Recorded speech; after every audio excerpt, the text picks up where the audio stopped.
Dear viewers, हमारे दृष्टि PCS channel पर अब से हर रोज शाम 6 बजे राज्य विशेष करंट अफेयर्स देखना न भूलें। धन्यवाद।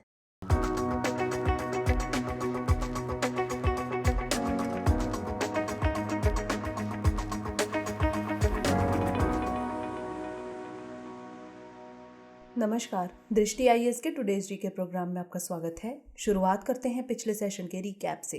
पहला प्रश्न था, राष्ट्रीय बाघ संरक्षण प्राधिकरण यानी एनटीसीए के संदर्भ में निम्नलिखित कथनों पर विचार कीजिए। 1. यह पर्यावरण, वन और जलवायु परिवर्तन मंत्रालय के तहत एक वैधानिक निकाय है।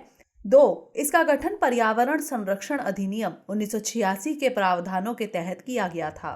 उपरोक्त कथनों में से कौन सा या से सही है या फिर है? इसका सही जवाब था केवल 1। अगला प्रश्न था, निम्नलिखित कथनों पर विचार कीजिए। 1. एनएसडी यानी राष्ट्रीय विज्ञान दिवस को सर चंद्रशेखर वेंकट रमन की जयंती के उपलक्ष्य में मनाया जाता है। 2. रमन प्रभाव की खोज के लिए 1930 में सर चंद्रशेखर वेंकट रमन को नोबेल पुरस्कार से सम्मानित किया गया था। उपरोक्त कथनों में से कौन सा यहाँ से सही है या फिर है? इसका सही जवाब था केवल 2। अगला प्रश्न था, सवाना के संबंध में निम्नलिखित कथनों पर विचार कीजिए। 1. यह भूमध्य रेखा से 40 डिग्री से 60 डिग्री अक्षांशों में उगते हैं। 2. इसमें उगने वाली घास और पेड़ के लिए कम पानी और गर्म तापमान की जरूरत होती है। उपरोक्त कथनों में से कौन सा यहाँ से सही है या फिर है? इसका सही जवाब था केवल 2। अगला प्रश्न था, निम्नलिखित कथनों पर विचार कीजिए। 1. अनुच्छेद 148 भारत के नियंत्रक और महालेखा परीक्षक यानी सीएजी के लिए एक स्वतंत्र कार्यालय का प्रावधान करता है। 2. सीएजी केंद्र और राज्य दोनों स्तरों पर देश की संपूर्ण वित्तीय प्रणाली को नियंत्रित करता है। 3. सीएजी भारत के राष्ट्रपति के प्रसाद पर्यंत पद धारण करता है। उपरोक्त कथनों में से कौन सा यहाँ से सही नहीं है या फिर है? इसका सही जवाब था केवल 3। अगला प्रश्न था, एक्वामेशन हाल ही में खबरों में रहा है। निम्नलिखित में से कौन सा कथन सबसे सही तरीके से इसका वर्णन करता है? इसका सही जवाब था फ्लेमलेस दाह संस्कार। अगला प्रश्न था, निम्नलिखित में से कौन से देश तंजानिया के साथ सीमा साझा करते हैं? 1. Zambia, 2. Zimbabwe, 3. Malawi, 4. Somalia, 5. Rwanda. नीचे दिए गए कूट का प्रयोग कर सही उत्तर चुनिए। इसका सही जवाब था केवल 1, 3 और 5। अगला प्रश्न था, निम्नलिखित में से किस राज्य ने हाल ही में student startups and innovation policy यानी SSIP 2.0 लॉन्च की है? इसका सही जवाब था गुजरात। अगला प्रश्न था, हाल ही में खबरों में रहा राष्ट्रीय शहीद स्मारक हुसैनीवाला बॉर्डर के संबंध में निम्नलिखित कथनों पर विचार कीजिए। 1. इसमें 3 राष्ट्रीय शहीदों भगत सिंह, राजगुरु और अशफाकुल्ला खान की क्रांतिकारी भावना को दर्शाया गया है। 2. बटुकेश्वर यानी बी के दत्त का अंतिम संस्कार भी उनकी अंतिम इच्छा के अनुसार यहाँ किया गया है। उपरोक्त कथनों में से कौन सा यहाँ से कथन सत्य नहीं है या फिर है? इसका सही जवाब था केवल 1। अगला प्रश्न था, ओमी श्योर के संदर्भ में निम्नलिखित कथनों पर विचार करें। 1. इसे टाटा एमडी और आईसीएमआर के साथ साझेदारी में विकसित किया गया है। 2. यह SARS-CoV-2 का पता लगाता है और इसमें एन जीन के लिए 2 विशिष्ट लक्ष्य हैं जो ओमिक्रॉन विशिष्ट लक्ष्य हैं। उपरोक्त कथनों में से कौन सा यहाँ से कथन सत्य है या फिर है? इसका सही जवाब था केवल 1। अंतिम प्रश्न था, जगन्नाथ मंदिर संशोधन अधिनियम के संदर्भ में निम्नलिखित कथनों पर विचार करें। 1. इसका उद्देश्य मंदिर के भूमि संबंधी मुद्दों को सुलझाना है। 2. जगन्नाथ मंदिर के नाम पर जमीन बेचने और पट्टे पर देने के लिए किसी मंजूरी की जरूरत नहीं होगी। उपरोक्त कथनों में से कौन सा यहाँ से कथन सत्य है या फिर है? इसका सही जवाब था दोनों, 1 और 2। शुरुआत करते हैं आज के सेशन की। सबसे पहले देखेंगे अभ्यास प्रश्न। जैव ऊर्जा फसलों यानी बायो एनर्जी क्रॉप के संदर्भ में निम्नलिखित कथनों पर विचार कीजिए। 1. ये फसलें उन क्षेत्रों पर शीतलन प्रभाव उत्पन्न कर सकती हैं जहां उनकी खेती की जाती है। 2. गेहूं, मक्का प्रमुख खाद्य तिलहन या खाद्य तेल, गन्ना और अन्य फसलें प्रमुख जैव ऊर्जा फसलें हैं। उपरोक्त कथनों में से कौन सा यहाँ से कथन सत्य है या फिर है?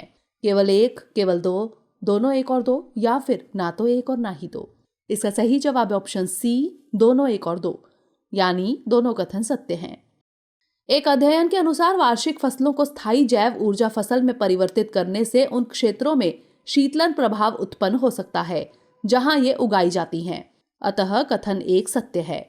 शोधकर्ताओं ने भविष्य की जैव ऊर्जा फसल की खेती के जैव भौतिक जलवायु प्रभाव का अनुकरण किया।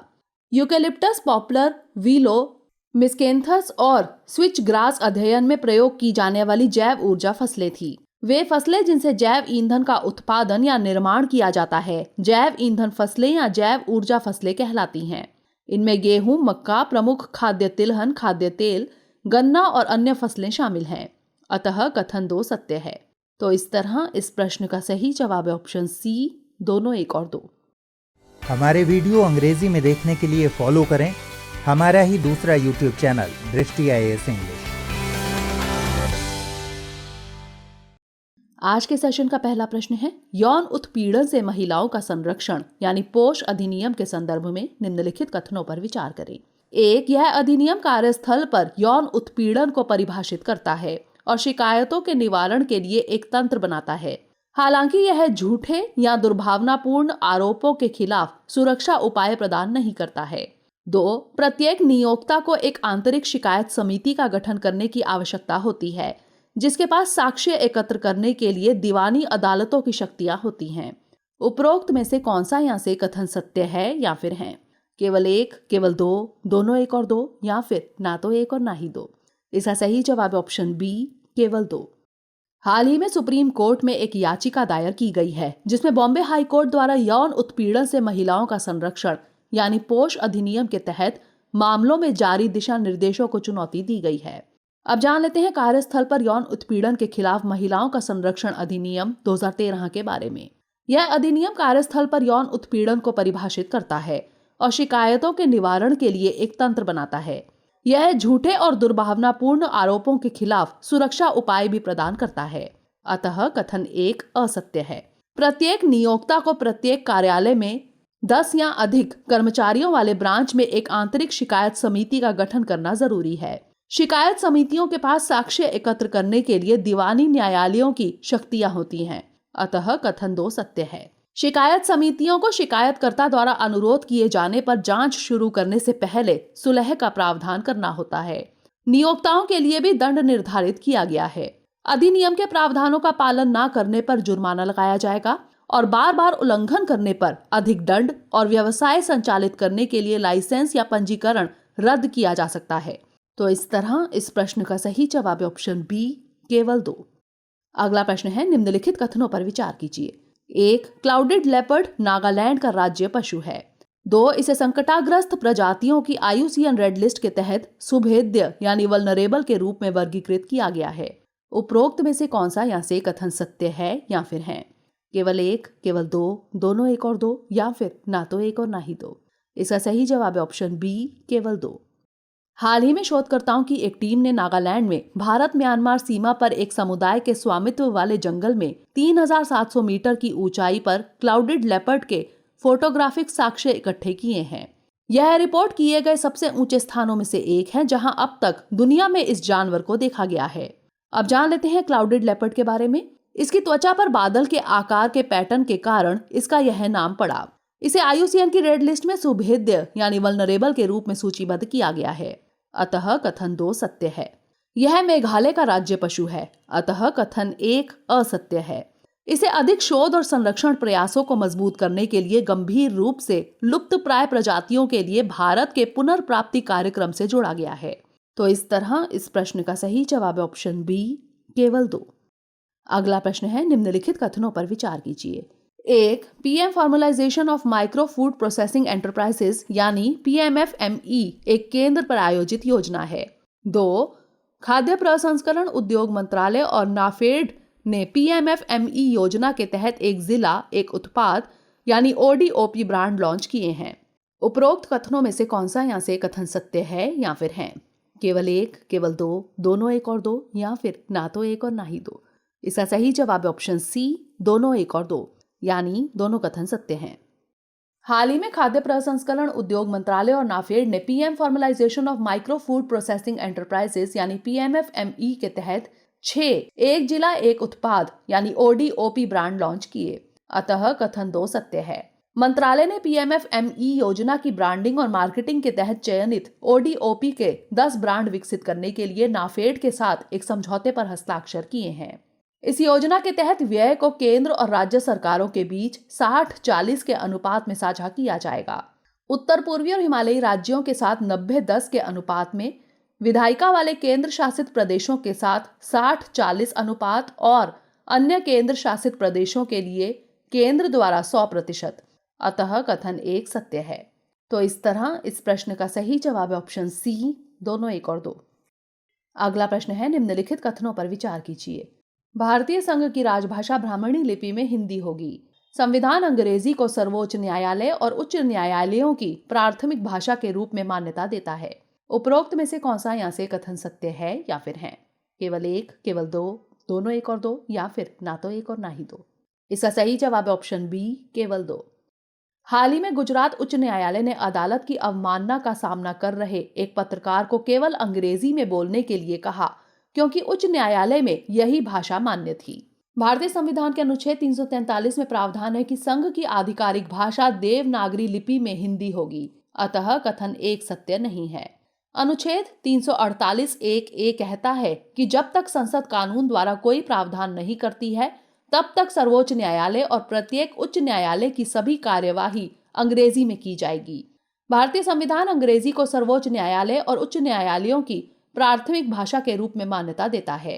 हालांकि इसके साथ चेतावनी भी निहित है कि जब उच्च न्यायालयों की कार्यवाही में किसी अन्य भाषा का उपयोग किया जाता है तो उच्च न्यायालयों के निर्णय अंग्रेजी में दिए जाने चाहिए।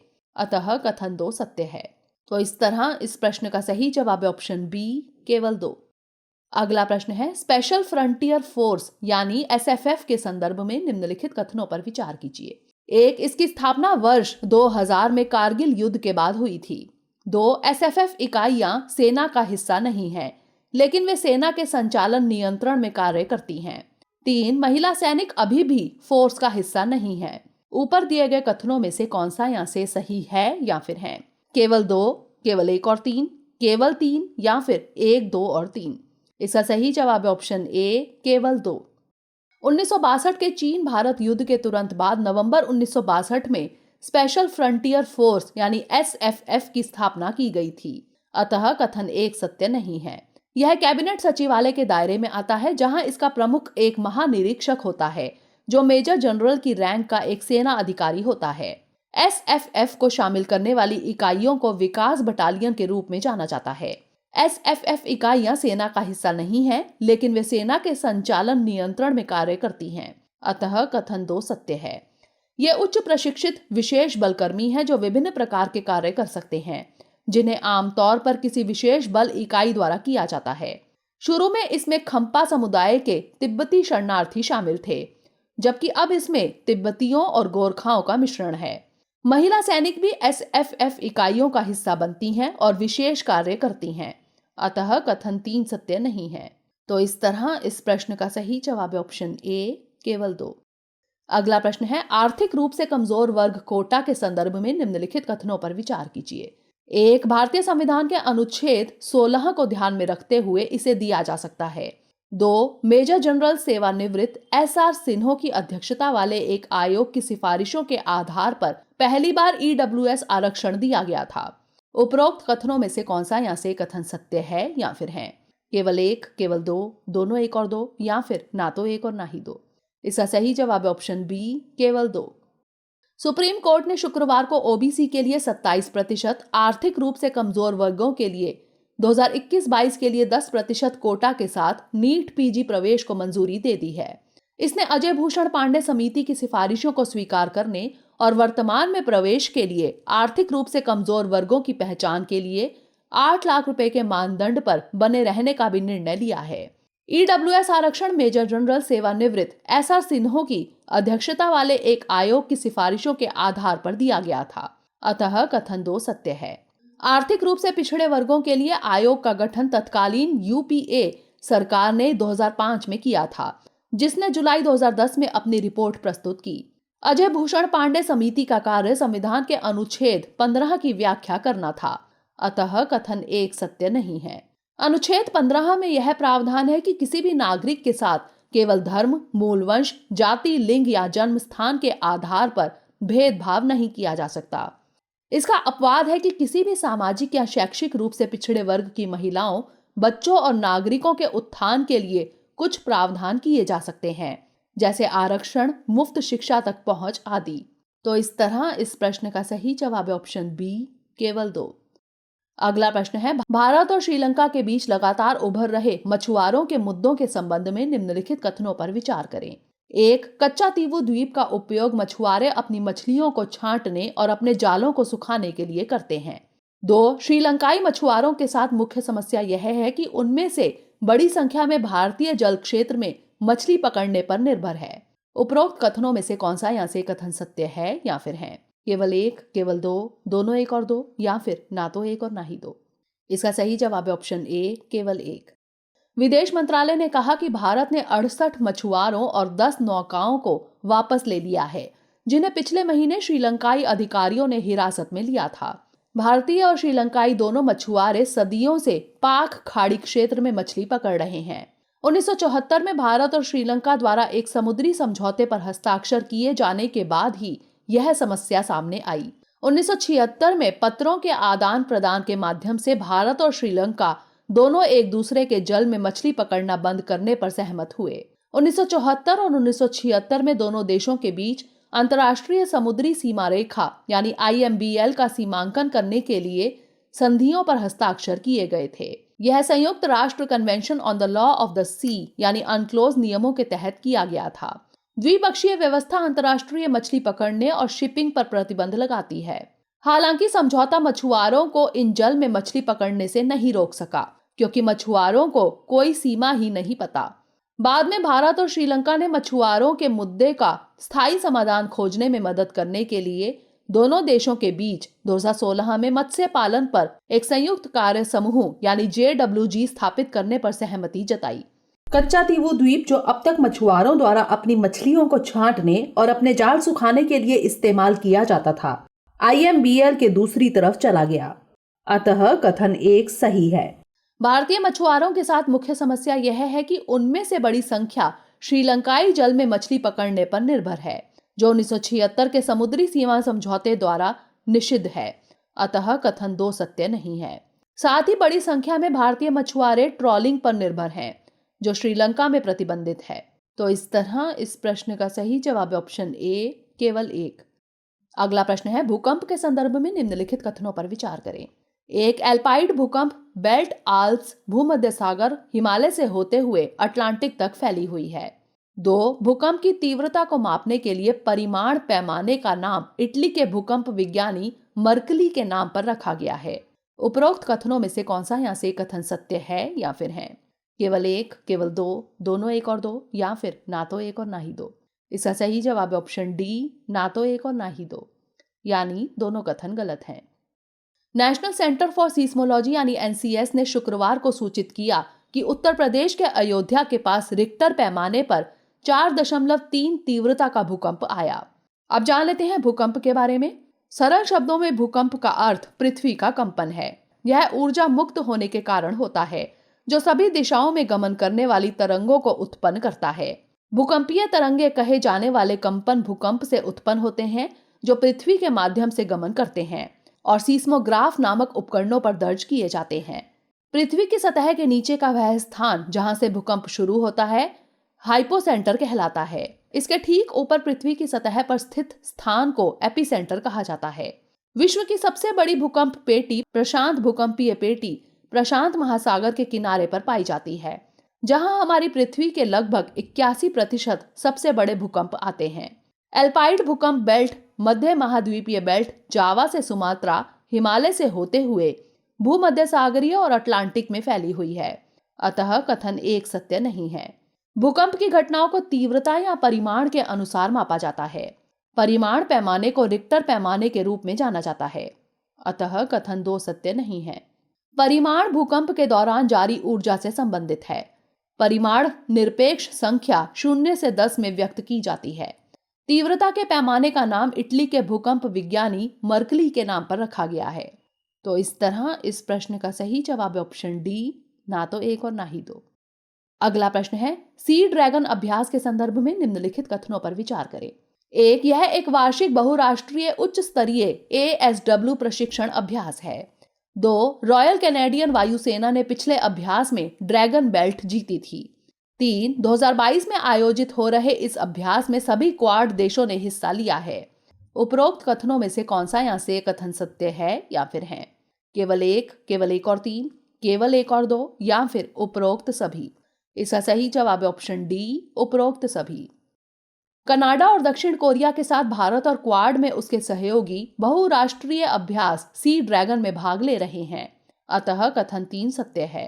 यह पश्चिमी प्रशांत के गुआम में आयोजित किया जा रहा है। यह अभ्यास एक वार्षिक बहुराष्ट्रीय उच्च स्तरीय ASW प्रशिक्षण अभ्यास है, अतः कथन 1 सत्य है। अभ्यास मुख्य रूप से पनडुब्बी रोधी युद्ध यानी ASW प्रशिक्षण पर केंद्रित है।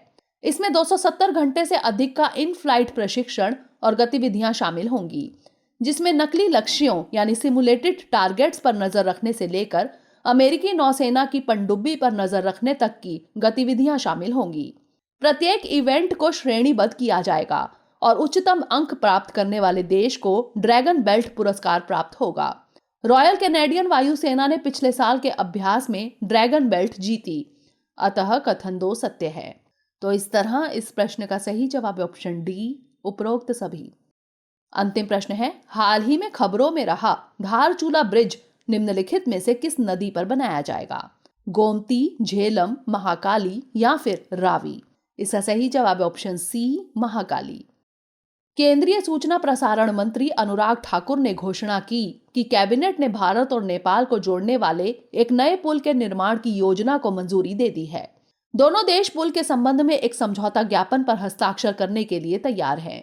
यह महाकाली नदी पर बनेगा और उत्तराखंड के धारचूला को नेपाल के क्षेत्र से जोड़ेगा, अतः विकल्प सी सत्य है। तो इस तरह इस प्रश्न का सही जवाब है ऑप्शन सी, महाकाली। अब नोट कर लेते हैं आज का अभ्यास प्रश्न। निम्नलिखित कथनों पर विचार कीजिए। 1. डिजिटल ट्विन वास्तविक जीवन स्थितियों का अनुकरण करने और इसके प्रभाव का विश्लेषण करने के लिए भौतिक दुनिया की एक आभासी प्रतिकृति है। 2. डिजिटल ट्विन्स भौतिक संपत्ति के डिजिटल प्रतिनिधित्व के साथ ऐतिहासिक डेटा सेट जैसे मौसम रिकॉर्ड और रियल टाइम डायनेमिक इंटरैक्शन को एकीकृत करते हैं। उपरोक्त कथनों में से कौन सा यहाँ से कथन सत्य है या फिर है? केवल एक, केवल दो, दोनों एक और दो, या फिर ना तो एक और ना ही दो? इसका उत्तर हमें कमेंट सेक्शन में जरूर भेजिएगा। अगले सेशन में नए प्रश्नों के साथ मिलेंगे, तब तक के लिए धन्यवाद।